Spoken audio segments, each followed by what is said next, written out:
Hi,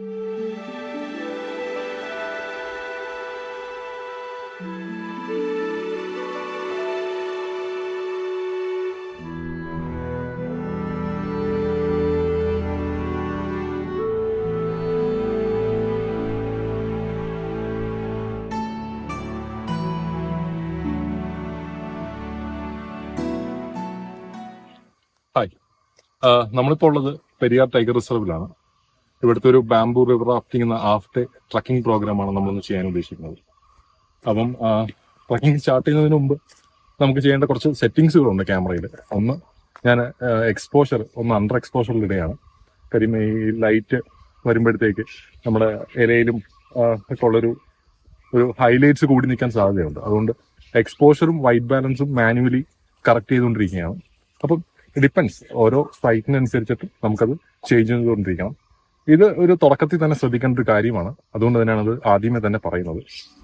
അപ്പൊ ഇനി നമുക്ക് വീട്ടിലോട്ട് കിടക്കാം.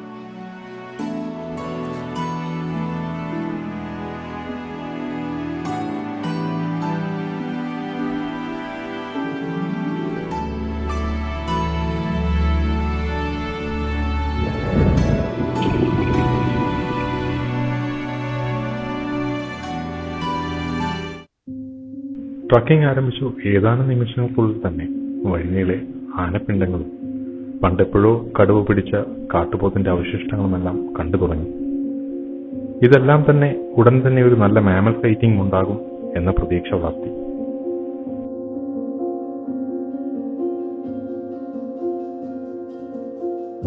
വേനൽക്കാലമായതുകൊണ്ട് തന്നെ ഫോട്ടോഗ്രാഫിക്ക് പറ്റിയ ലൈറ്റിംഗ് കണ്ടീഷനാണ്. എങ്കിലും കുറച്ചു ദൂരം നടന്നു കഴിഞ്ഞപ്പോൾ തന്നെ കാടിന്റെ രീതികൾ മാറുന്നത് കാണാം. ഒപ്പം വെയിലിന്റെ കാഠിന്യവും കൂടി വരുന്നുണ്ട്.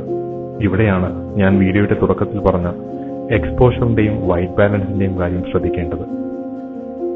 ഈ യാത്രയിൽ ഏറ്റവും കൂടുതൽ സാധ്യതയുള്ള മാമൽ സൈറ്റിംഗ് എന്ന് പറയുന്നത് ആന, കാട്ടുപോത്ത്, പിന്നെ മ്ലാവുകളുമാണ്. ഇവ വെയിലത്ത് നിൽക്കുമ്പോൾ ഇവയുടെ ശരീരത്തിൽ നിന്ന് ഒരു റിഫ്ലക്ഷൻ വരാൻ സാധ്യതയുണ്ട്. അതുവഴി ഇവയുടെ ചിത്രത്തിന്റെ ഡീറ്റെയിൽസ് നമുക്ക് നഷ്ടപ്പെടാനും സാധ്യതയുണ്ട്. ഈ ഒരു സാഹചര്യം ഒഴിവാക്കാൻ വേണ്ടിയാണ് നമ്മൾ അണ്ടർ എക്സ്പോഷറിൽ ഫോട്ടോ എടുക്കുന്നതും നമ്മുടെ ഇമേജ് പ്രോസസ്സിംഗ് ചെയ്യുന്ന സമയത്ത് എക്സ്പോഷറും വൈറ്റ് ബാലൻസും ഷാഡോസും കറക്റ്റ് ചെയ്യുന്നത് വഴി ഇമേജിന്റെ ഡീറ്റെയിൽസ് നഷ്ടപ്പെടാതെ നമുക്ക് കിട്ടുകയും ചെയ്യും. ഈ ഇരിക്കുന്നത് നമ്മുടെ സംസ്ഥാന പക്ഷിയായ മലമുഴക്കി വേഴാമ്പലാണ്. പലതവണ കണ്ടിട്ടുണ്ടെങ്കിലും ഇത്ര അടുത്ത് കാണുന്നത് ഇതാദ്യം. കുറച്ച് വീഡിയോസും ചിത്രങ്ങളും പകർത്തി പിന്നീട് മുന്നോട്ടുള്ള യാത്ര ആരംഭിച്ചു. അധികം താമസിക്കാതെ തന്നെ ഒരു മലയാളനെ കണ്ടുമുട്ടി. കക്ഷി ഉറക്കത്തിലാണ്. ഇതുകൂടാതെ മലബാർ റോഗൻ, റാക്ടൈൽ റോങ്കോ, പിന്നെ പേരറിയാത്തൊരു പാമ്പ്, അങ്ങനെ കുറച്ച് സ്പീഷീസിനെയും കണ്ടു. എങ്കിലും നല്ലൊരു മാമൽ സൈറ്റിംഗ് എന്ന ആഗ്രഹവും ബാക്കി.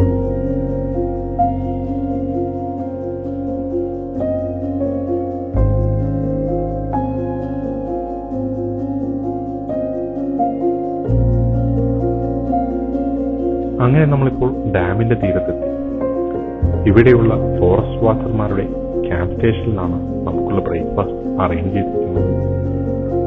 ബ്രേക്ക്ഫാസ്റ്റ് കഴിഞ്ഞുടൻ തന്നെ നമ്മുടെ ഗൈഡ് തടാകത്തിൽ കുറച്ച് അകലെയായി കെട്ടിയിട്ടിരിക്കുന്ന ചങ്ങാടം എടുക്കാനായി ചെറു ചങ്ങാടത്തിൽ യാത്രയായി. ആനകൾ വന്ന് നശിപ്പിക്കാതിരിക്കാനാണത്രേ ഇവ കുറച്ച് അകലെയായി കെട്ടിയിട്ടിരിക്കുന്നത്.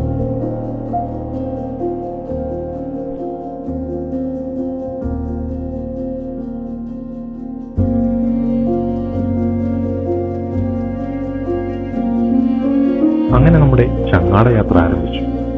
കാടിന്റെ ഭംഗി അത് പറഞ്ഞറിയിക്കാവുന്നതിലും അപ്പുറം തന്നെ. നമ്മുടെ ഈ യാത്രയിൽ ഏറ്റവും കൂടുതൽ മാമൽ സൈറ്റിംഗ് കിട്ടാൻ സാധ്യതയുള്ളത് ഈ ചങ്ങാട യാത്രയിലാണ്. ഇതിന് കാരണം വേനൽക്കാലമായതുകൊണ്ട് തന്നെ ഉൾക്കാടുകളിലെ വെള്ളത്തിന്റെ ലഭ്യത വളരെ കുറവാണ്. മൃഗങ്ങളും മറ്റ് ജീവജാലങ്ങളും വെള്ളത്തിനായി ഈ ഡാം തന്നെയാണ് ആശ്രയിക്കുന്നത്. അങ്ങനെ വെള്ളം കുടിക്കാൻ വരുന്ന മൃഗങ്ങളെ കാണാനുള്ള സാധ്യത വളരെ കൂടുതലാണ്. കുറച്ചു ദൂരം മുന്നോട്ട് നീങ്ങിക്കഴിഞ്ഞപ്പോൾ ഒരു കൂട്ടം കാട്ടുപന്നികളെയും മ്ലാവുകളെയും കാണാൻ സാധിച്ചു. വളരെ ദൂരെ ആയതിനാൽ നല്ല ചിത്രങ്ങളോ വീഡിയോസോ കിട്ടില്ല എന്നുറപ്പാണ്.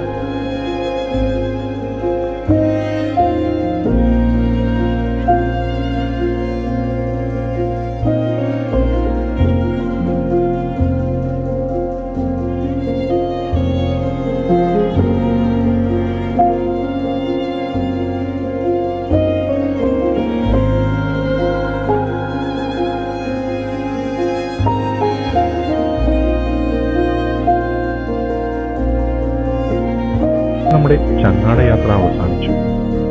എല്ലാവരുടെയും മുഖത്തൊരു നിരാശയുണ്ട്. നല്ലൊരു ആനിമൽ സൈറ്റിംഗ് കിട്ടിയില്ല എന്നത് തന്നെയാണ് കാരണം. അപ്പോഴാണ് മറ്റൊരു ട്രക്കിംഗ് ബാച്ചിനെ കണ്ടുമുട്ടിയത്. എന്തെങ്കിലും സൈറ്റിംഗ് കിട്ടിയോ എന്ന് ചോദിച്ചപ്പോൾ അവർക്ക് വരുന്ന വഴിയിൽ ഒരു കൂട്ടം കാട്ടാനകളെ കാണാൻ സാധിച്ചു എന്ന് പറഞ്ഞു. പിന്നീട് അവരിൽ നിന്ന് കൃത്യമായ ലൊക്കേഷൻ മനസ്സിലാക്കി അങ്ങോട്ടുള്ള യാത്ര ആരംഭിച്ചു. ഒപ്പം അവർ ഒരു കാര്യം കൂടെ പറഞ്ഞു, കൂട്ടത്തിൽ കുട്ടിയാനയുണ്ട്, സൂക്ഷിക്കണം. എല്ലാവരും വളരെ ധൃതിയിൽ തന്നെ അങ്ങോട്ട് യാത്ര തുടങ്ങി. വഴിയിൽ കണ്ട വിറക് കുറക്കാൻ വന്ന ആദിവാസികളോട് ആനയെപ്പറ്റി തിരക്കി. വീണ്ടും ലൊക്കേഷൻ ഉറപ്പുവരുത്തി. പിന്നീടുള്ള കുറച്ച് നിമിഷങ്ങൾ അത് പറഞ്ഞറിയിക്കാവുന്നതിന് അപ്പുറമായിരുന്നു.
അങ്ങനെ നമ്മൾ ട്രക്കിംഗ് ഇവിടെ അവസാനിക്കുകയാണ്.